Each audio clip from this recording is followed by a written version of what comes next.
ଲିଖନୀରେ କାହାଣୀ। ଆଜିର ଗଳ୍ପ ରାସ୍ତାର ବାଙ୍କ। ଥରେ ପାରସ୍ୟର ସମ୍ରାଟ ଆକବରଙ୍କ ନିକଟକୁ ପତ୍ର ମାଧ୍ୟମରେ ଏକ ପ୍ରଶ୍ନ ପଚାରିଲେ। ପ୍ରଶ୍ନଟି ଥିଲା ଯେ ଆଗ୍ରା ନଗରୀର ରାସ୍ତାରେ କେତୋଟି ବାଙ୍କ ଅଛି। ପତ୍ରଟି ପାଇବା ପରେ ଆକବର ବିବ୍ରତ ହୋଇପଡ଼ିଲେ। କି ଉତ୍ତର ଲେଖି ପଠାଇବେ କିଛି ଚିନ୍ତା କରିପାରିଲେ ନାହିଁ। ମନ୍ତ୍ରୀ ମାନସିଂଙ୍କୁ ଡାକି ପାରସ୍ୟ ସମ୍ରାଟଙ୍କ ପ୍ରଶ୍ନ ସମ୍ପର୍କରେ ଅବଗତ କରାଇଲେ। ମାନସିଂ ସଙ୍ଗେ ସଙ୍ଗେ ଦରବାରର ଅନ୍ୟ ମନ୍ତ୍ରୀମାନଙ୍କୁ ଏକଥା କହିଲେ। ବୀରବଲ ଦରବାରକୁ ଆସି ଯେତେବେଳେ ଆକବରଙ୍କ ବିବ୍ରତ ମୁଖମଣ୍ଡଳ ଦେଖିଲେ, କାରଣ ଜାଣିବାକୁ ଚାହିଁଲେ। ଆକବର ମଧ୍ୟ ବୀରବଲଙ୍କୁ ପାରସ୍ୟ ସମ୍ରାଟଙ୍କ ପ୍ରଶ୍ନ ସମ୍ପର୍କରେ ଅବଗତ କରାଇଲେ। ମାନସିଂଙ୍କୁ ଏ ସମ୍ପର୍କରେ କହିଥିବା କଥା ମଧ୍ୟ କହିଲେ। ବୀରବଲ ରାଜାଙ୍କୁ କହିଲେ, ମହାରାଜ, ଆପଣ ମୋତେ ଏ ବିଷୟରେ ପ୍ରଥମେ ନ ଜଣାଇ ମାନସିଂଙ୍କୁ ଜଣାଉଥିଲେ। ମୁଁ ଏ ପ୍ରଶ୍ନର ଯଥାର୍ଥ ଉତ୍ତର ଦେଇପାରିବି।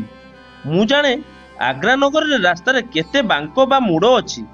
କେବଳ ଆଗ୍ରା ନୁହେଁ ମହାରାଜ, ସମଗ୍ର ପୃଥିବୀରେ ଯେତେ ସ୍ଥାନ ଅଛି ସବୁ ସ୍ଥାନରେ ଥିବା ବାଙ୍କ ସମ୍ପର୍କରେ ମୁଁ କହିପାରିବି।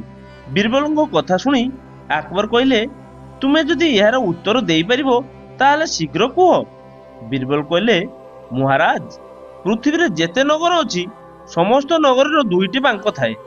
ଗୋଟିଏ ବାମପଟ ବାଙ୍କ, ଅନ୍ୟଟି ଡାହାଣ ପଟ ବାଙ୍କ। ବୀରବଲଙ୍କ ଉତ୍ତର ଶୁଣି ଆକବର ଦରବାରର ସମସ୍ତ ପଣ୍ଡିତମାନଙ୍କ ଗହଣରେ ତାଙ୍କର ଉଚ୍ଚ ପ୍ରଶଂସା କଲେ। ଦର୍ଶକ ବନ୍ଧୁ, କ୍ଷୁଦ୍ର ଗଳ୍ପ ସାହାଯ୍ୟରେ ଆପଣମାନଙ୍କୁ ଏଣ୍ଟରଟେନମେଣ୍ଟ କରିବା ଏହା ମୋର ଛୋଟିଆ ପ୍ରୟାସ। ଯଦି କୌଣସି ଉଚ୍ଚାରଣରେ ଭୁଲ ଥାଏ ତାହେଲେ ମୋତେ କ୍ଷମା କରିଦେବେ।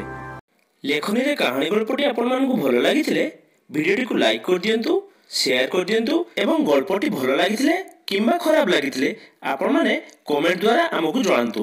ଆପଣମାନଙ୍କର କମେଣ୍ଟ ଆମ ପାଇଁ ବହୁତ ଗୁରୁତ୍ୱପୂର୍ଣ୍ଣ। ଦର୍ଶକ ବନ୍ଧୁ, ଏମିତି ଭଲ ଭଲ ଗଳ୍ପ ଶୁଣିବାକୁ ଚାହୁଁଥିଲେ ଚ୍ୟାନେଲଟିକୁ ସବସ୍କ୍ରାଇବ କରିଦିଅନ୍ତୁ ଏବଂ ପାଖରେ ଥିବା ବେଲ୍ ଆଇକନଟିକୁ ଦବାଇ ଦିଅନ୍ତୁ, ଯାହାଫଳରେ ଭିଡ଼ିଓର ପ୍ରଥମ ନୋଟିଫିକେସନ ଆପଣ ପାଇପାରିବେ।